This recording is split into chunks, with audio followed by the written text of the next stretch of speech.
The phone jangled, slicing through the quiet evening. John, weary from a long day, almost didn't answer. He let it ring, the insistent buzzing grating on his nerves. Finally, he relented, snatching the receiver with a sigh. Jones Pest Control. Scurrying.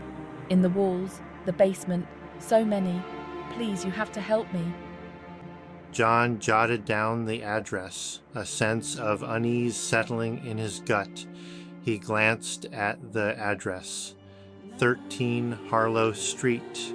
John sighed, knowing sometimes the worst monsters hid in the shadows.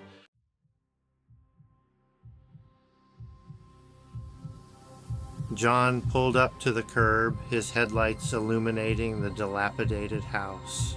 13 Harlow Street.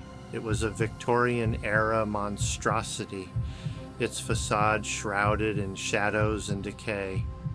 He grabbed his equipment bag, the weight of the tools familiar and comforting. As he stepped out, a gust of wind slammed the door shut. He walked up the creaking steps to the porch, each step groaning under his weight. The door creaked open slowly, revealing a woman with wide, frightened eyes. You came. Thank God you came.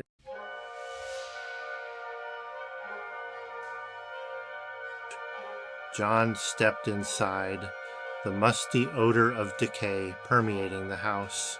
He followed Mrs. Henderson down a narrow hallway to a door at the end. Down here, the basement. John took a deep breath and pushed the door open. The air was different, heavier, as if the darkness itself had weight. He flicked on his flashlight, the beam cutting through the gloom.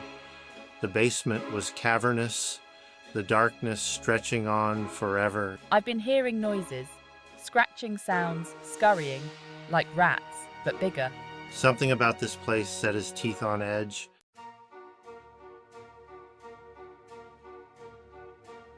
He moved deeper into the basement, his flashlight cutting a swathe through the gloom. Did you see any droppings, any sign of nests? No, nothing like that, just the sounds.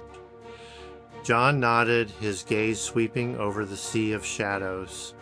He stopped, his flashlight beam falling on a section of wall near the far corner. The wall was covered in scratch marks, some fresh and raw. He reached out a gloved hand, tracing the outline of one of the marks. A musky, animalistic odor made his stomach churn.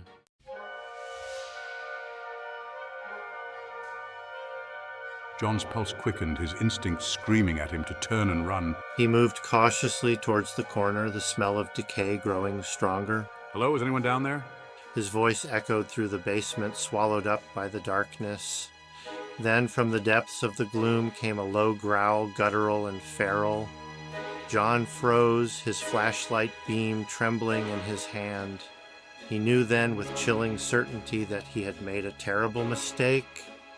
He was not alone down here.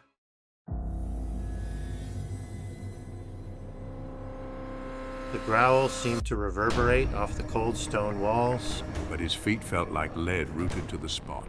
He'd been an exterminator for years, but this was something different.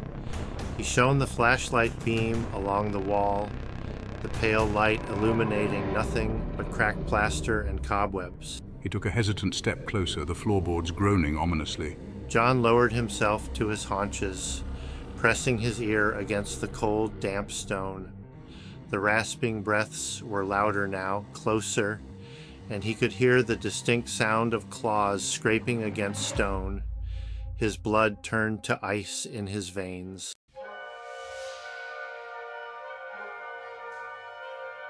He pulled back from the wall, his heart pounding a frantic rhythm. Hello, I'm here to help. What are you? The sounds from behind the wall ceased abruptly. Then he saw it. A single, bloodshot eye peering out from the hole in the wall. The eye was too large, too intelligent for any rat. John recoiled instinctively, stumbling back, his foot catching on a loose floorboard. The flashlight slipped from his grasp, the beam spinning wildly across the basement ceiling. He fumbled for the flashlight, his fingers closing around the cold metal.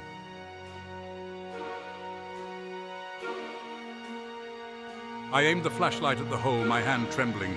The scraping sound grew louder, accompanied by a low, guttural growl.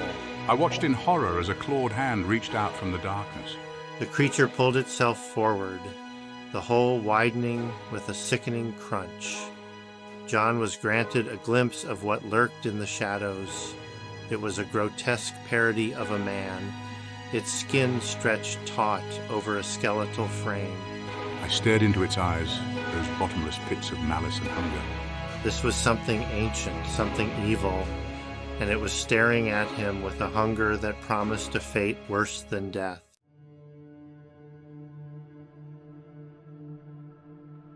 The creature, with a final sickening lurch, pulled itself free from the wall.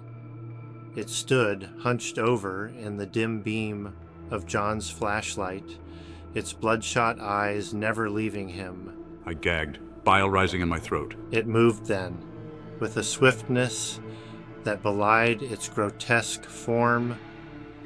John, jolted from his paralysis, scrambled backward, falling over a pile of debris. Stay back! The creature tilted its head, a grotesque parody of human curiosity.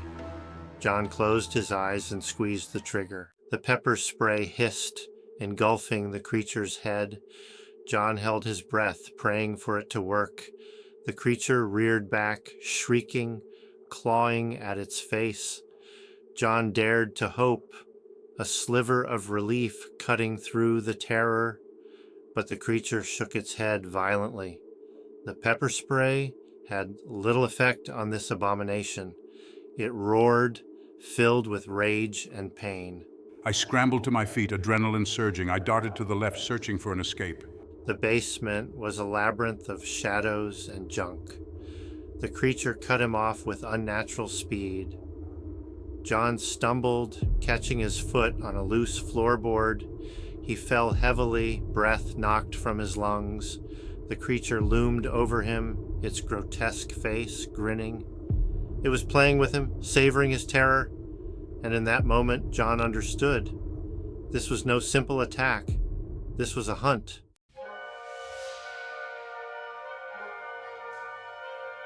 I scrambled back, my hands scraping against the rough concrete floor. I was trapped, cornered like a rat in a trap. The irony wasn't lost on me. The creature stalked closer, its hot, fetid breath washing over me. I could smell the rot, the decay, the stench of death clinging to its fur. I closed my eyes, bracing myself for the inevitable, but the blow never came. I opened my eyes to see the creature standing inches away, its bloodshot eyes boring into my soul. It lowered its head, sniffing at me, its long, rat-like snout twitching. John lay perfectly still, his heart pounding against his ribs like a drum. He didn't dare breathe, didn't dare move a muscle. The creature reached out a clawed hand, its touch surprisingly gentle. It traced the outline of my jaw, the touch sending a shiver of revulsion down my spine. It was studying me, I realized, dissecting my fear, my scent, my very essence. And then, as quickly as it had started, it was over. The creature drew back, its head snapping up, its gaze fixed on something behind John. I turned my head, following its gaze, but I saw nothing but the impenetrable darkness that shrouded the far end of the basement.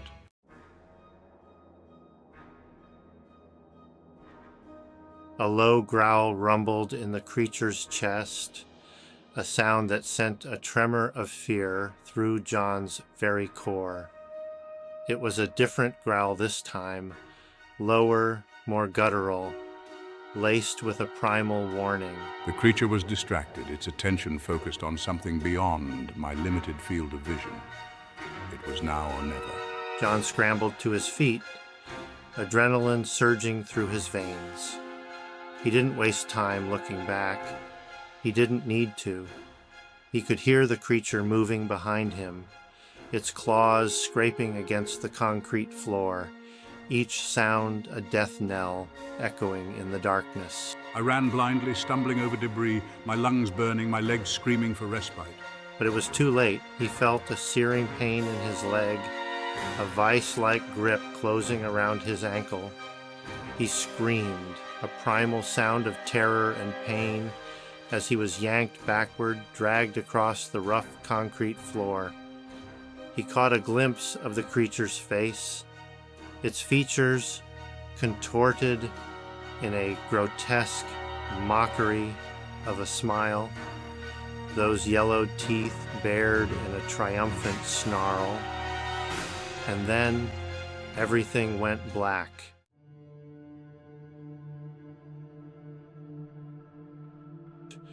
When John regained consciousness, the first thing he registered was the pain. A searing, throbbing agony radiated from his leg, shooting up his body in waves of white-hot fire.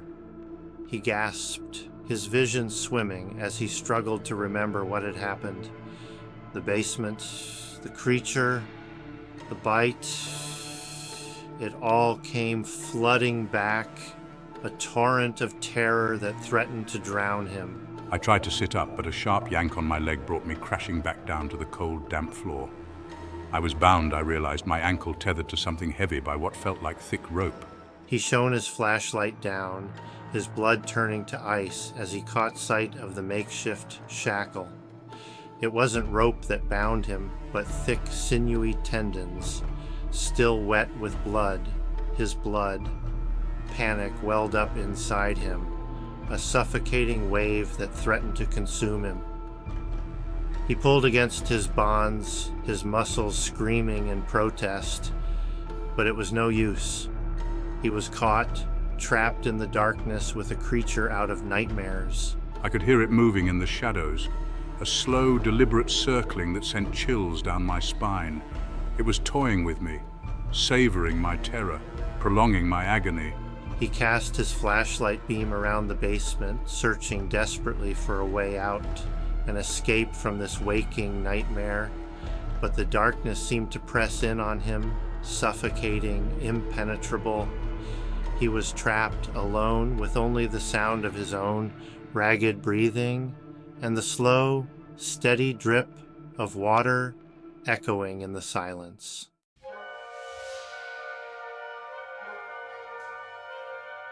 The creature emerged from the shadows, its grotesque form illuminated by the pale beam of John's flashlight.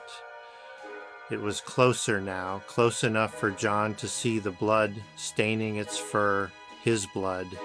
It lowered its head, sniffing at him, its hot, fetid breath washing over him in waves of nausea. I squeezed my eyes shut, unable to bear the sight of the thing that had hunted me, that had broken me. He felt a cold, clammy hand close around his chin, forcing his head up.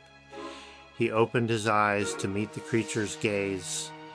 Those bottomless pits of malice and hunger. It was a look that spoke of a hunger that went beyond mere sustenance, a hunger for something deeper, something more sinister. John understood then, with chilling clarity, that he was not going to die quickly. This creature, this abomination, it wanted to savor his fear, to prolong his agony. It wanted to watch him break. We are everywhere. And then, with a swiftness that belied its size, it lunged. John screamed, the sound swallowed by the darkness, his flashlight falling from his grasp, the beam spinning wildly, casting grotesque shadows that danced and writhed on the basement walls. The creature's jaws closed around John's throat, its teeth sinking into his flesh. He felt a searing pain, then nothing.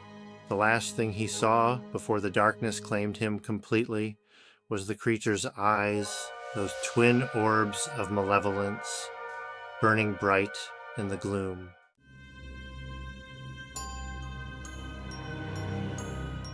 The phone jangled, a shrill sound that sliced through the quiet of the evening.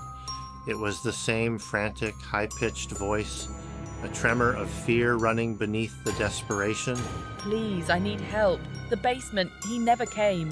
The voice on the other end of the line sighed. a weary sound that spoke of long nights and even longer days. It was a familiar voice, one that had answered countless calls just like this one. Jones Pest Control, what seems to be the problem? It's the rats. They're different now, bigger, and they whisper. There was a moment of silence. Then the voice on the other end of the line chuckled, a low, guttural sound that sent a shiver down the woman's spine. Don't you worry, ma'am. We can take care of that for you. We're everywhere.